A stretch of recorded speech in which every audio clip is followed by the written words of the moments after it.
Hakika Mungu wetu ni Mungu aliye mwaminifu.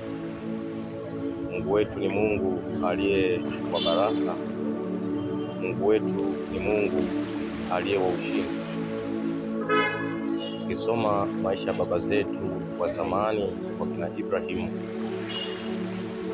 Ibrahimu waliishinda kwa sababu wao katika maisha walikaa katika yale makusudi ya Mungu. Ukisoma Isaka naye mwanaye akaja kusimama katika lile kusudi la Mungu, akafanikiwa, akabarikiwa. Tunakuja naye mjukuu wa Ibrahimu ambaye ni Yakobo, akakaa katika mapenzi yake, akatenda ya ushujaa kwa mapenzi ya Mungu, akabarikiwa zaidi ya kubarikiwa. Hata akazaa wale baba zetu wa imani 12 ambao walienda Misri, wakarudi kwa agano la Mungu kwa Ibrahimu. Kwa hiyo Mungu wetu ni Mungu wa mifumo, kwa sababu kile alichomwahidi Ibrahimu kwamba uzao wako utauongeza, utakuwa kama nyota za mbinguni, yalitimia. Lakini walikaa katika mapenzi ya Mungu, walikaa katika kusudi la Mungu, wakamtumaini Mungu kama Mungu anaweza. Lakini upendo wa Mungu ukaonekana pale walipokaa katika yale mapenzi ya Mungu. Kwa maana kwa Mungu unatakiwa uyaishi yale mapenzi ya Mungu, ukae katika ule wema wa Mungu. Mungu akajifunua kwa viwango vya ajabu. Unaona, Yusufu aliuzwa akaenda Misri, lakini Yusufu alikaa katika kusudi la Mungu, akaitwa na Farao atafsiri ndoto. Lakini unaona, Farao akampa ukuu na mamlaka, akawa waziri mkuu wa Misri.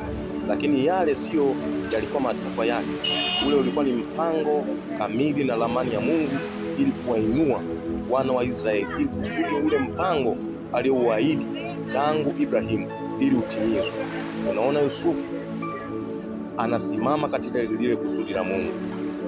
Hakika Mungu akaonekana. Unaona, Yusufu baada ya ndugu zake kupata shida, mzee Yakobo akawatuma wanaye waende Misri baada ya kutokea njaa katika nchi ya Kanaani, kwamba waende wakatafute chakula. Unaona, wanafika katika nchi ya Misri, wananunua zile chakula. Unaona, Yusufu anawatambua ndugu zake.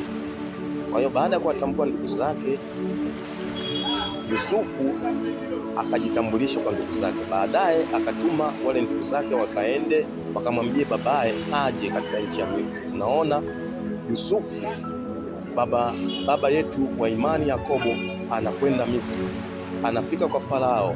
Farao anamuuliza mzee Yakobo, je, wewe una miaka mingapi? Kwa sababu kilichomshangaza Farao, aliona ni mzee ambaye ni mkongwe, lakini ana nguvu zake.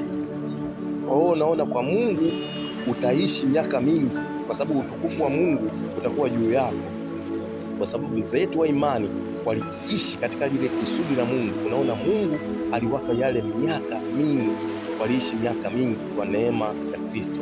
Hakika Mungu wetu ni Mungu aliye baraka, kwa sababu hao wana wa Israeli ni mzaliwa wa kwanza wa Mungu wa mbingu na ardhi. Kwa hiyo ukuu wa Mungu unaonekana pale ambapo utasimama katika lile kusudi la Mungu, naye Mungu atasimama na maisha yako. Hakika utatangaza bahari za Mungu wetu, Mungu wa Abrahamu, Mungu wa Yakobo, Mungu wa milele. Hakika wewe ni chombo cha sifa za Mungu. Ndio maana Mungu amekuumba, amekuleta katika mgongo wa dunia ili wewe upate sifa za kumtukuza Mungu. Wewe ni chombo cha sifa zake.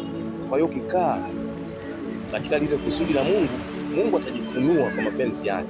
Kila cha msingi, wengi tunakuwa tuna imani. Imani ndio msingi wa Mkristo. Ukilijua neno, kwamba neno ndio daraja la kumwona Mungu. Pasipo neno huwezi kumpendeza Mungu, kwa sababu tunamshinda adui kwa neno na kwa ushuhuda wa jina la Yesu. Akamwona Mungu, kaa katika makusudi ya Mungu, utamwona Mungu akikupigania mapenzi yake. Hakika Mungu, mwana wa Mungu, simama katika uwepo wa Mungu, utamwona Mungu.